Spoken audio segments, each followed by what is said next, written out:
벼랑 끝에 섰을 때 붙들어야 할 것이라는 제목으로 하나님 말씀 증거하도록 하겠습니다. 이제 시편 3권 이제 마지막입니다.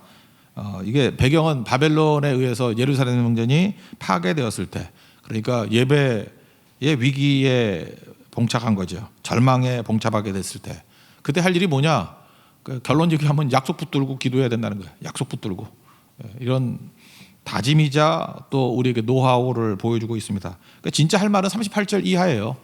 그러니까 1절부터 37절까지 내용은 뭐냐? 이제 하나님과 언약 관계다라고 하는 것을 재점검하는 거. 그러니까 위기 상황이 오면은 그 기초 어떤 관계를 재점검하는 게 꼭 필요하다. 그래서 굉장히 긴 거예요. 그래서 1절부터 37절까지 읽다가 이게 무슨 신지를 잊어버리게 된다는 거예요. 그러니까 흐름을 잃지 마십시오. 예루살렘 성이 망할 때 그때의 상황이라는 거예요. 그래서 38절부터 41절까지 보면은 뭐 이거 한번 읽어보려고 그래요.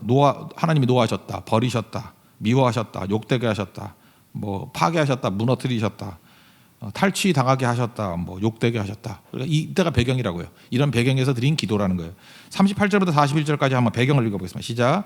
그러나 주께서 주의 기름 부음 받은 자에게 노하사 물리치셔서 버리셨으며 주의 종의 언약을 미워하사 그의 관을 땅에 던져 욕되게 하셨으며 그의 모든 울타리를 파괴하시며 그 요새를 무너뜨리셨으므로 길로 지나가는 자들에게 다 탈취를 당하며 그의 이웃에게 욕을 당하나이다. 머리가 상황이 이제 무너질 때라는 거죠.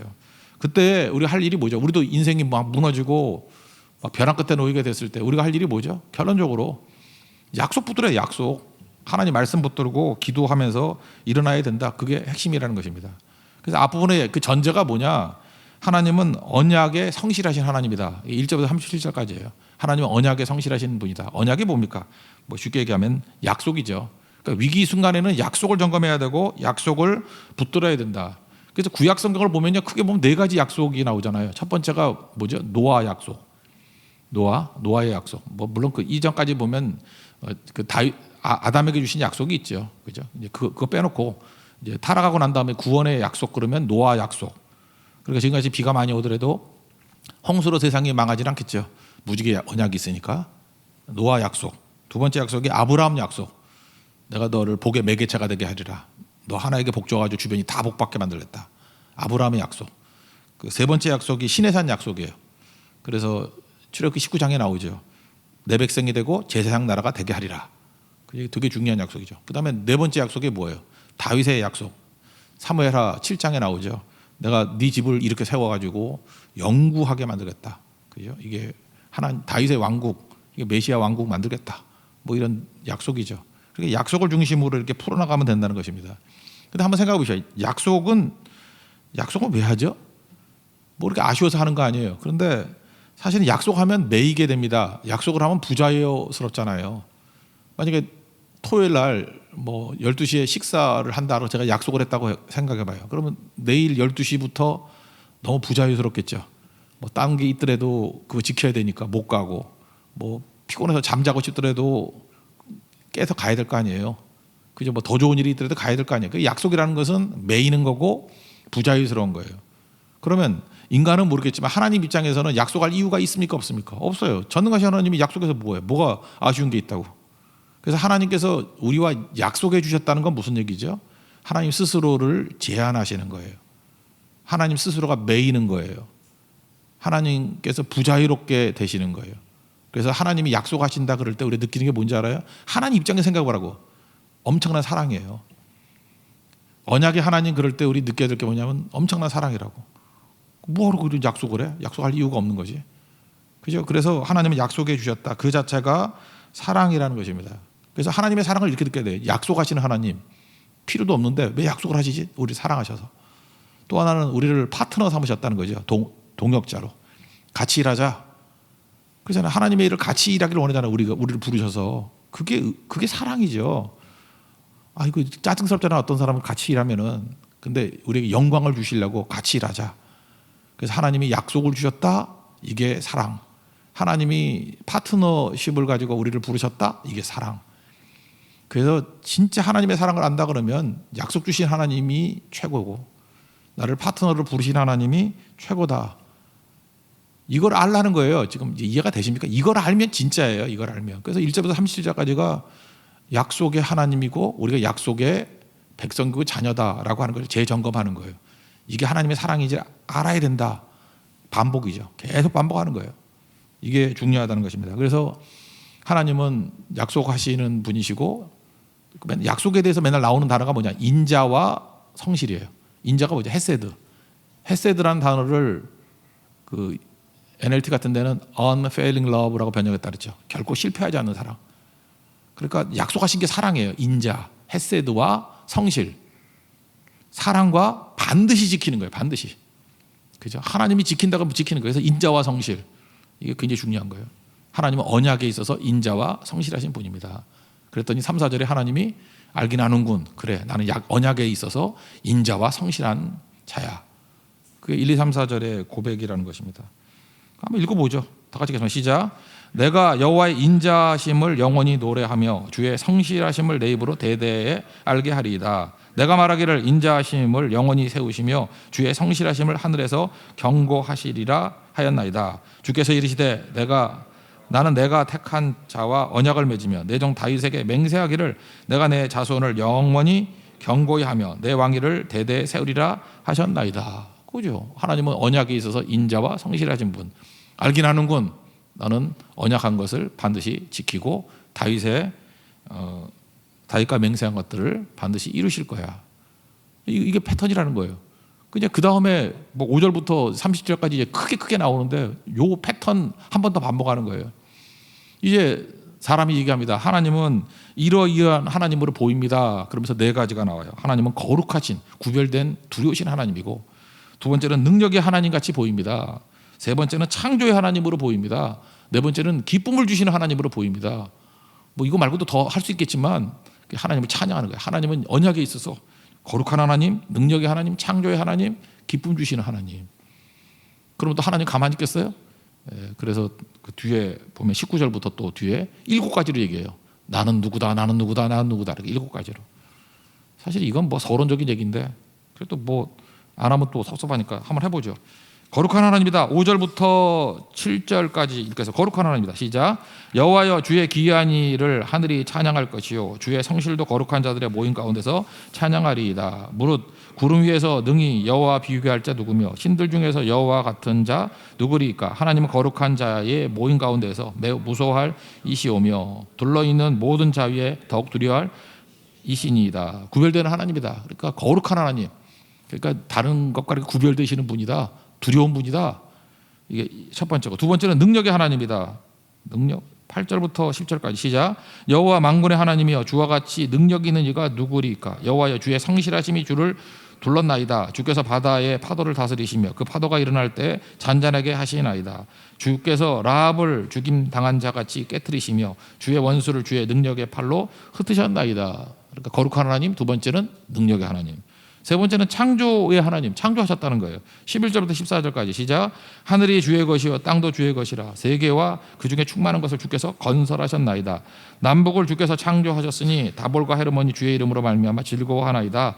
주의 팔에 능력이 있사오며 주의 손은 강하고 주의 오른손은 높이 들리우셨나이다. 의와 공의가 주의 보좌의 기초라. 인자함과 진실함이 주 앞에 있나이다. 그리고 마지막 네 번째는 기쁨 주시는 하나님이다. 이것도 읽어보죠. 15절부터 18절까지 시작. 즐겁게 소리칠 줄 아는 백성은 복이 있나니 여호와여 그들이 주의 얼굴빛 안에서 다니리로다. 그들은 종일 주의 이름 때문에 기뻐하며 주의 공의로 말미암아 높아지오니 주는 그들의 힘의 영광이심이라. 우리의 뿔이 주의 은총으로 높아지오리니 우리의 방패는 여호와께 속하였고 우리의 왕은 이스라엘의 거룩한 이에게 속하였기 때문이니이다. 그래서 이게 패턴이기도 한번 읽어보는 거예요. 그죠? 하나님은 거룩하신 분입니다. 하나님은 능력의 하나님이십니다. 하나님은 창조의 하나님이십니다. 하나님은 기쁨의 근원이 되시는 하나님이십니다. 이렇게 인간이 찬송할 수 있겠죠? 그죠? 언약에 있어서 이런 하나님이십니다. 저 패턴이에요. 그랬더니 하나님이 또 7가지로 좀 기니까 이건 뭐 한두 개만 볼게요. 7가지로 또 얘기를 해요. 그래, 나는 I am이 쭉 나가요. 나는 이렇다, 나는 이렇다. 나는 너의 힘이 된다. 첫째. 두 번째, 나는 너의 보호자가 된다. 나는 너의 바위가 된다. 네 번째, 네 자손을 지키는 자다. 다섯 번째, 나는 너의 심판자가 된다. 여섯 번째, 나는 성실한 자다. 일곱 번째, 나는 너의 소망이 된다. 하나님 그렇게 말씀하실 수 있겠죠? 그거 뭐 맨날 듣던 얘기 아니에요. 그리고 쭉 하나님께서 4가지로 찬송하니까 7가지로 대답하셔요. 다 그러니까 두 가지만 읽어봅시다. 나는 너의 힘이다 할 때 19절부터 21절까지 시작. 그때 주께서 환상 중에 주의 성도들에게 말씀하여 이르시기를 내가 능력 있는 용사에게는 돕는 힘을 더하며 백성 중에서 택함 받는 자를 높였으되 내가 내 종 다윗을 찾아내어 나의 거룩한 기름을 그에게 부었도다. 내 손이 그와 함께하여 견고하게 하고 내 팔이 그를 힘이 있게 하리로다. 난 너의 힘이 된다. 그런 뜻이죠. 두 번째부터는 생략할게요. 그래서 쭉 하나님께서 말씀하시는 거예요. 나는 7가지로 너에게 무엇이 된다. 그러니까 뭐 분위기 되게 좋죠. 그러니까 1절부터 37절까지 읽을 때 느끼는 게 분위기 좋네. 분위기 훈훈하네. 하나님은 약속 가운데서 우리와 이렇게 든든하게 약속해 주시고 사랑해 주시고 사랑과 성실함이 있으시고 우리 또 그걸 누리고 있네. 되게 좋은 거라고요. 그래서 위기 중에 해야 될 일이 뭐냐? 원론 붙드는 거예요. 위기 중에 해야 될 게 뭐냐 하면은 약속 붙드는 거예요. 이게 37절까지의 내용입니다. 여기까지는 뭐 점검하는 거죠. 이제 38절부터 나왔잖아요. 근데 유다의 예루살렘이 망해요. 바벨론 느부갓네살이 와가지고 불 지르고 박살내고 다 끌려가고. 근데 이렇게 신실하신 약속의 하나님인데 이거 약속이 깨지는 것 같잖아요. 이게 어떻게 된 일이에요? 이렇게 나오는 거라. 어떻게 된 일이에요? 그때에 이스라엘이 바벨론 포로로 끌려가기 전에 이 기도를 통해서 재점검했다라는 거예요. 그죠? 70년 동안 이 기도를 통해서 재점검했다는 거예요. 뭘 점검해야 되냐? 포로로 끌려가더라도 잊지 말아야 될 거. 첫째, 존재라는 거예요. 존재. 네 존재가 뭔지. 그러니까 흐름이 뭐냐면 존재에서 행위가 나오고 행위에서 소유가 나와야 돼요. 이 순서가 이게 성경의 큰 흐름이에요. 네 존재가 뭔지 아느냐? 넌 하나님의 백성이고 나의 자녀야. 존재죠, 존재.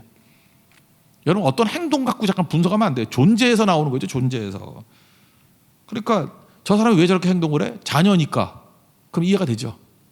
옛날에 뭐 그 사진 하나 있었잖아요. 존 F 케네디 대통령 아들이 있었죠. 아들이. 그 죽은 아들 뭐 비행기 타다가 죽었는지 뭐. 그 아들이 하나 있는데 꼬맹이가 대통령 집무실 밑에 그 의자 사이, 책상 사이에서 이렇게 놀고 있는 사진이 있어요. 되게 그 권력의 중심에 아이가 놀고 있어. 그러면 여러분들도 애들에다가 거기다 풀어놓고 있으면 되나요? 쫓겨나요. 왜 그렇죠? 왜 걔는 그럴 수 있죠? 존재니까. 대통령의 아들이니까. 행동만 가지고 야 쟤도 저러니까 훌륭한 애 됐어. 너도 저래라. 바보라 그렇게 교육시키는 거예요. 아무나 그렇게 하면 안 되죠. 존재가 뭔지를 알아야죠.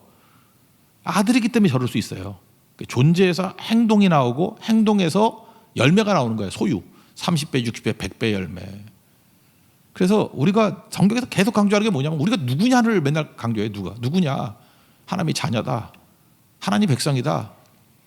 우리 누가복음 표현에 의하면 우리가 누구예요? 청직이다. 해고 통지받은 청직이다. 그 청직이라는 걸 존재를 아는 그 순간에 행동이 나오는 거죠. 뭐 탕감해주고 뭐 베풀고 나눠주고 그 행동하자가 중요한 게 아니잖아요. 존재에서 행동이 나오고 그러니까 칭찬 듣고 천국 백성 되는 거죠. 근데 세상은 뭐예요? 반대가 되는 거죠. 소유에서부터 시작을 해요. 소유에서부터. 그게 이제 어리석은 부자 얘기 아니에요? 소유가 많아요. 세상의 출발은 소유로부터 시작해요. 소유가 많아. 막 소유가 많아지니까 행동이 달라지죠. 소유에서부터 나온 행동이니까. 야 이거 많아졌네. 창고 짓자. 행동이 그렇게 나오잖아요. 그리고 뭐라 그래요? 야 이거 두고두고 영원토록 먹고 살자. 잘 누리자. 그럴 때 하나님께서 마지막 존재를 묻잖아요. 오룻밤 너를 데려갈 텐데 다 누구 것이 될 것이냐. 망할 놈이죠. 그러므로 순서가 바뀌면 소유에서 행동이 나오고 행동에서 존재를 되묻게 되면은 이건 저주고요. 이게 온전한 순서로 가야 되네. 존재에서 행동이 나와야 되고 행동에서 소유가 나와야 그게 진짜라는 것입니다. 그러니까 마귀가 하는 짓이 뭔지 알아요? 항상 이걸 거꾸로 물구나무 서게 만들어. 소유에서부터 시작하게 만들어요. 소유라는 게 뭡니까? 그게 요즘 식으로 하면 물질화예요. 물질화. 모든 걸 다 물질화 시키는 거. 여러분 욥기를 한번 보세요. 욥기를 보면은 그 사탄이 와가지고 하는 짓이 뭐예요? 하나님 앞에 서가지고 이제 하나님의 생각과 사탄의 생각을 보면 하나님이 이거예요. 하나님의 생각은 뭐냐면 존재가 있고 존재에서부터 존재가 내가 누군지를 알면은 행동이 나오는 거고 행동이 나오면 소유가 되는 거야. 욥이 그렇다는 거예요. 하나님 안에서의 자녀로서의 존재. 그러므로 욥이 온전하고 순전하게 행동했죠. 그러므로 그의 소유가 풍성해졌다. 이게 올바른 관계라는 거예요. 근데 마귀의 계속된 메시지가 뭐예요? 아니라는 거예요. 소유예요, 소유.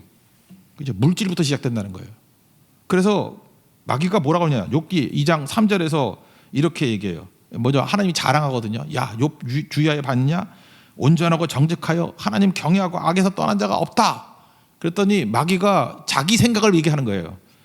아닙니다. 소유가 있기 때문에 그런 거예요. 그래서 소유를 거꾸로 하잖아요. 소유물을 치소서. 소유를 치면은 행동이 바뀔 거예요. 이렇게 나가잖아요. 소유의 행동으로 가는 거예요. 소유를 치소서. 그리하시면 틀림없이 주를 향하여 욕할 거라고. 이게 마귀예요, 마귀. 요즘에 우리가 맨날 얘기하는 게 뭐죠? 갑과 을 관계 이러는 거 있죠. 갑이라는 게 뭐예요, 갑? 소유를 통해 가지고 접근하는 거 아니에요? 돈이 많다. 우리 어떤 사람을 평가할 때 그러잖아요. 그 사람을 존재로 보지 않고 소유로 보잖아. 저 사람 몇 평짜리 집에 살아? 어떤 자동차를 타고 왔어? 돈이 많대.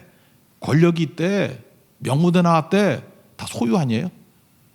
거기서부터 나오는 행동이 나와요. 소유에서부터 행동이 나와. 그러니까 칭찬해주고 인정받고 아부하고, 그러니까 소유에서 나오는 걸 갑질이라 그래. 그러니까 우리도 열받으니까 저놈이 소유에서 우리를 괴롭히네? 그러면 나는 어떻게 돼요? 저거는 존재를 모르기 때문에 저래. 그렇게 안 나가고 나도 더 소유를 가져가지고 나도 갑질해야지. 결국은 다 미친 짓 하는 거죠. 그죠? 있고 없고의 차이지. 똑같은 거예요. 소유, 행동, 존재. 하나님께서 우리에게 묻는 건 뭐냐면, 지금 위기 상황에서 너희들이 이따위로 살았지, 마귀에게 속아가지고. 욥기의 내용이 그거 아니에요. 욥은 하나님 앞에서 존재로 섰다라는 거예요. 그래서 그의 행동이 나온 거고 나중에 소유가 되더라. 그거 회복시키는 거예요. 예수님이 시험 세 가지도 뭐 딴 겁니까? 예수님 시험이 뭐였어요? 뭐 돌로 떡 만들어 먹어라. 그 소유 아니에요, 소유? 뭐 성전에서 뛰어내리면 센세이션을 일으킬 것이다. 그것도 인기라는 소유 아니에요? 내게 저라면 유대 제국 만들어 주겠다. 뭐 그런 거 아니에요? 다 소유의 행동이 나온다라고 하는 마귀 시험. 그 예수님께서 일거에 깨버렸던 게 다 뭐예요? 하나님만 섬겨라. 하나님의 자녀다. 하나님만 경배해야 된다. 뭐 다 그거 뭐예요? 말씀 외에는 없다. 떡으로만 사는 게 아니라 하나님의 있으면 나오는 모든 말씀으로 산다. 다 뭐예요? 존재 얘기하는 게 존재. 우리는 말씀의 자녀들이고 하나님의 자녀들이고 하나님의 종들이고 그걸 얘기하는 거 아니에요? 새벽에 너무 어려워요? 이거 잊지 말라고요. 존재. 이거 깨는 게 마귀라는 거예요. 지금 이스라엘이 유다죠, 유다. 지금 바벨론의 포로가 되기 직전에 이제 박살이 나고 있다고요. 그때 지금 재점검하는 게 뭐냐면, 야, 우리가 포로로 끌려가던 뭔 짓이 되든 간에 조건과 상황이 어떤 일이 벌어지든 간에 놓치지 말아야 될 게 있어. 그게 뭐냐면 우리 존재가 뭔지를 알아야 돼. 존재가 뭔지. 우린 말씀의 자녀들이야. 말씀의 백성이야. 약속의 백성이야. 언약의 백성이야. 하나님은 언약 놓치지 않아. 이 위기 상황이 왔을 때 우리가 말씀을 떠났기 때문에 이런 거야. 그죠? 그러니까 말씀 붙들고 기도하면 일어서 그걸 점검하는 걸로 끝나는 겁니다. 그러니까 답이 있을 리가 없죠. 어찌하여 하면서 하나님 말씀 붙들고 서겠습니다 라고 하는 다짐이라는 것입니다. 그러므로 이게 중요한 건데, 하나님께서 일하시는 방법은 뭐냐면 제일 먼저 말씀을 주셔요. 말씀을 주시고 말씀을 깨닫는 백성들이 말씀을 붙들고 기도를 해요. 그래서 제가 이게 말씀 기도라 그러는데, 말씀 기도 반대말이 뭐죠? 내 뜻 기도야. 내 뜻 기도, 또 다른 말 욕심 기도예요. 그러니까 내 욕심이 이루어지게 해달라고 막 구하는 거는 기도가 아니죠. 그런 기도가 이루어지면 망하는 거지. 내 뜻이 내가 자아가 커져가지고 뭐가 될 거예요. 그러니까 이건 죽어야 되는 거죠. 죽어야 되는 거. 그러니까 처음엔 그럴 수 있어요. 그렇지만 기도가 깊어지는데도 욕심 기도를 계속 한다 그러면 이건 망하는 거죠. 내 뜻대로 마옵시고 아버지의 뜻대로 되기를 원합니다. 이렇게 돼야 되죠. 그러니까 결국은 모든 기도는 어디로 가야 되냐? 말씀 기도가 돼야 된다고. 오늘같이 말씀 듣죠. 말씀을 듣고 특별히 가슴에 새겨지는 말씀이 있으면 말씀을 기도해야 된다고요. 말씀을. 오늘도 이렇게 새겨진 말씀을 기도해야 된다고. 말씀을 기도하면 어떤 일이 벌어지느냐? 하나님께서 말씀을 이루기 위한 종들을 보내셔요. 그게 사도예요. 사도. 보내주신다고. 그럼 마지막에 성취가 이루어져요. 이게 하나의 패턴이에요. 말씀, 기도, 보냄. 종들을 보냄, 성취하심. 예를 하나 든다 그러면 다니엘서 9장에 보면요, 다니엘이 예레미야의 글을 쭉 읽다가 말씀이죠. 깨닫게 돼요. 뭘 깨닫게 되냐면 70년 만에 우리가 돌아간다. 그게 다니엘서 9장 2절이야. 말씀을 놓고 그다음부터 뭐예요? 세일의 기도회라고 맨날 뭐 그 대학교 들어가기 전에 맨날 엄마들 모아놓고 세일의 기도 뭐 이런 거 하자. 다니엘 기도인가 뭐 맨날 모르세요 그거? 그거하고는 아무 관계도 없는데 맨날 그런 애새끼들 대학 보낸다고 맨날 기도해. 그거 아닌데 사실 더 중요한 건데 말씀 붙들고 21일 동안 기도했다고. 그죠? 그래서 이 기도를 통해서 뭐가 나온 거예요? 하나님이 종들을 보내시죠. 1차 귀환의 종, 일단 고레스를 보내고 1차 귀환의 종으로 수룹바벨, 2차 귀환의 종으로 에스라, 3차 귀환의 도구로 느헤미야. 잘 보세요. 말씀이 주어졌지. 예레미야의 말씀을 발견했어요. 누가 기도했어요? 다니엘이 막 기도하기 시작했어요. 그랬더니 이제부터 하나님이 일하시죠. 말씀과 기도. 그럼 하나님이 일하셔요. 고레스를 보내시고 수룹바벨 보내시고 에스라 보내시고 느헤미야 보내셔서 마지막에 성취하시죠. 그게 하나님 패턴이라는 거예요. 제가 대만의 풍성당 얘기도 했고 우리 세교회 뭐 세워지는 얘기도 했잖아요. 어떤 사람이 말씀을 붙들고 막 기도하는 사람이 있었다니까. 그래서 하나님께서 우리를 보낸 거예요. 풍성당으로 보낸 거라고. 그때 30년의 기도 때문에 보낸 거라고. 그래서 지금 성취가 이루어지잖아요. 그러면 풍성당에 있는 사람들의 입장에서는 뭐예요? 우리가 말씀 붙들고 기도했더니 지금의 이러한 모습이 이루어졌다라고 하는 거지. 그죠? 우리로서는 또 뭐라고 설명해요? 그들이 말씀 붙들고 기도했더니 하나님이 우리를 보내셨구나. 그래서 말씀이 이루어졌구나.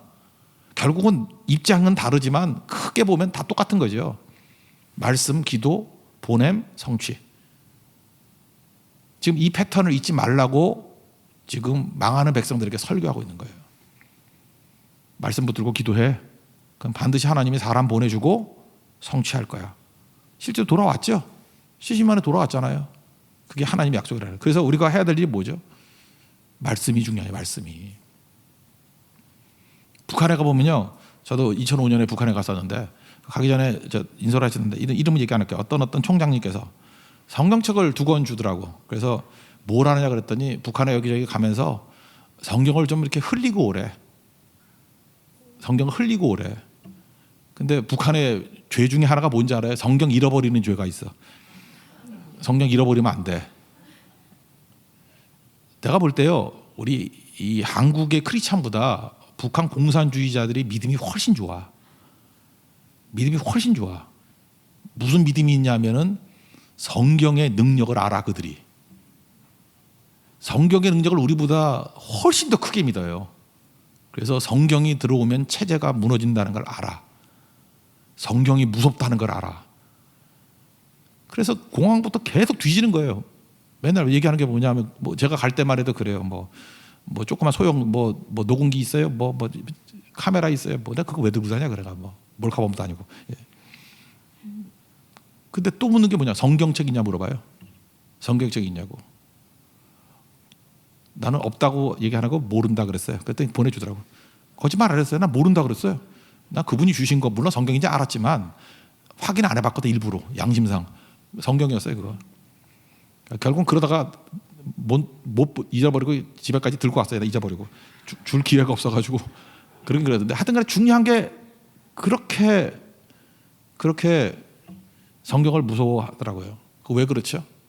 성경 말씀을 붙들면 그거 가지고 기도하는 사람이 나온다고.